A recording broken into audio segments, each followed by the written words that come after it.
My Dear Fiona by Frances Rosenfeld. Chapter 20, And Spirit Makes 3. I didn't want to wake Denise the next morning. Between the beer and the late night, I knew she'd be in a rotten mood if she didn't get her beauty sleep, so I snuck out as quietly as I could, to get a cup of coffee. The streets were already filled with music and dancing and the rhythms of the drums. The festival atmosphere rushed me in the middle of the street, and carried me along with it, even a recluse like me. Life unfolded in all its joy, Fiona, and it looked so effortless, as if all its tribulations and cares were nothing but another performance at the festival. I had a sudden insight into the lightness of being, which my sister seems to understand so well. You just don't think about it, you get up, go out and live, that's it. No expectations, no reservations, no past. I always thought of living in the now as some sort of gimmick people who have no plans like to pass for life philosophy, and I'm a little embarrassed by that now, when the collective life of Kirkwall flows through me, making me part of everything. The rhythm of the drums induced some sort of trance, muffling the other sounds and sharpening my hearing. I got a little lightheaded from the bright light and the sounds, so I grabbed an outdoor table at the corner cafe, ordered an espresso, and closed my eyes to clear my head. There was no darkness behind my eyelids, Fiona, just another world, your world, maybe. Someone was carried through the streets behind the bars of some sort of cart, a woman, if I were to guess. It's hard to tell because she's crumbled on the bottom of the cart, trying to find shelter in the hay, while the crowd pelts her with rocks and rotten fruit. I want to open my eyes to escape this scene, but there is something inside me that commands me to stay and experience it. I follow the cart in my mind, and everything is so realistic, as if I were there. I can feel the elbows shoving me and the shoulders knocking me about, as eager people force their way through the crowd to see better. We're approaching St. Magnus and the mob gets agitated, anticipating the spectacle. Please don't make me watch this, Fiona. I beg you, don't make me watch this. It's not even from your time. It looks like it could be my potential cellmate through the centuries. Poor Janet Forsyth. What are you doing with her? Let her go. Let her go. I want to scream, but this is not my time, Fiona, and much as I cry, I can't change the past. Please don't make me watch. They dragged out Janet from the cart and she faltered on her feet when her knees gave out, and two men dragged her up by the arms and carried her inside the church. She passed right by me, so close I could feel her labored breath, and as I struggled through the crowd trying to follow the men who carried her, she turned towards me and looked me straight in the eyes, with a sharp gaze that contained all the power of her soul, as if she wanted to give me it to carry and protect, and keep away from all the pain and savagery. The strength of her soul hit me so hard I jerked backwards and opened my eyes, shocked to find myself in the peaceful and joyful atmosphere of the festival, with the espresso in front of me.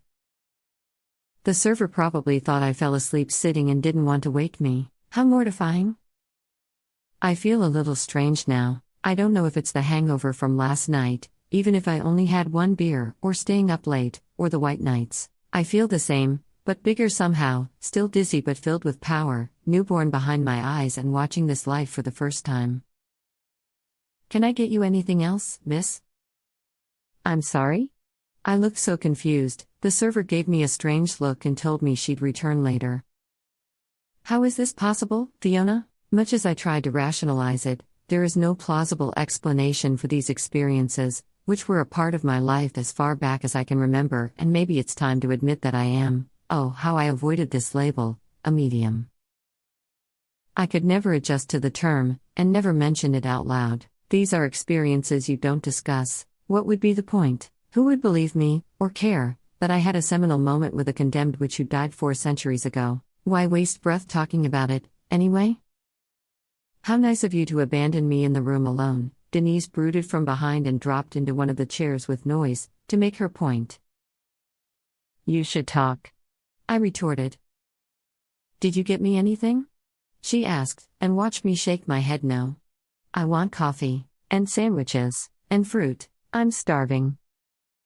She lifted her eyes from the menu and gave me a weird look. What's with you? What do you mean? You look, I don't know, lost. It's nothing. Eat, Ethel, you look like a ghost caught in the sunlight. What's the schedule for the day? More rehearsals? No, we're good. I'm all yours, sister. Hey, do you want to go to the cathedral, see if we can talk to Mr. Sinclair again? No. I recoiled, because no amount of willpower was going to make me revisit the setting of the earlier scene, even if it was centuries later. Fine, Denise was taken aback by my reaction. We're not going if you don't want to. We can do whatever you want. What do you want? I want to go to the seawall, I surprised myself, because that would have been the last place on my mind, and now that I said it, I couldn't think of anywhere else I wanted to go. Sure, Denise said. Let's go. I jumped out of my chair before she had time to react and started hurriedly towards the port, with my sister running behind me. I don't know how, but my instinct guided me through alleys and shortcuts I didn't know existed, as if I'd made this trip before. So many times it got recorded in my muscle memory, the way we drive home the same way every day, and can barely remember the details of how we got there. My feet carried me so fast Denise couldn't keep up, faster and faster as if the sea drew me towards it with an unseen force, and I only slowed down when we reached the rocks on the shore, battered by the waves.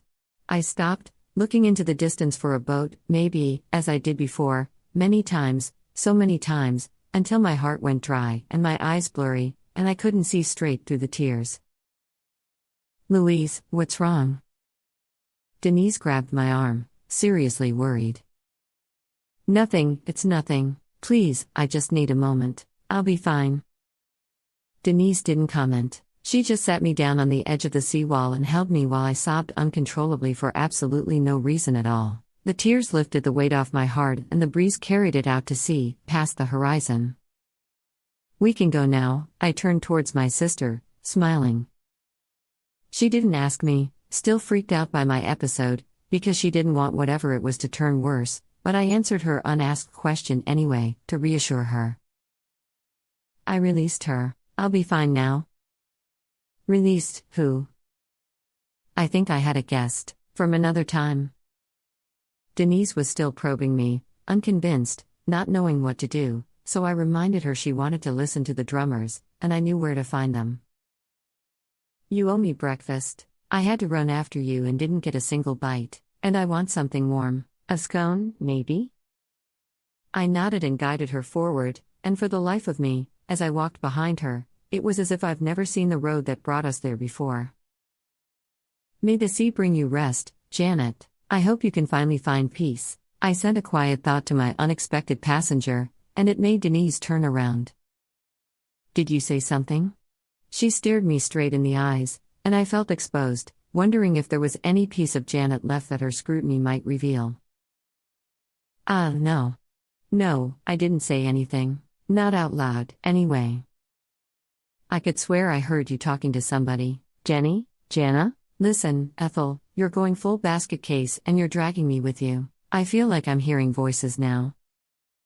I didn't tell her anything about Janet, just mumbled something like maybe she heard some tourist talking in the street and she pretended to believe me because she didn't have another white lady experience in her for that day. Truthfully, I didn't either. After delivering the weight of grief and pain my unfortunate guest had entrusted me with, I wanted to sing and to dance and to enjoy my life, my wonderful, precious, rich and fleeting life.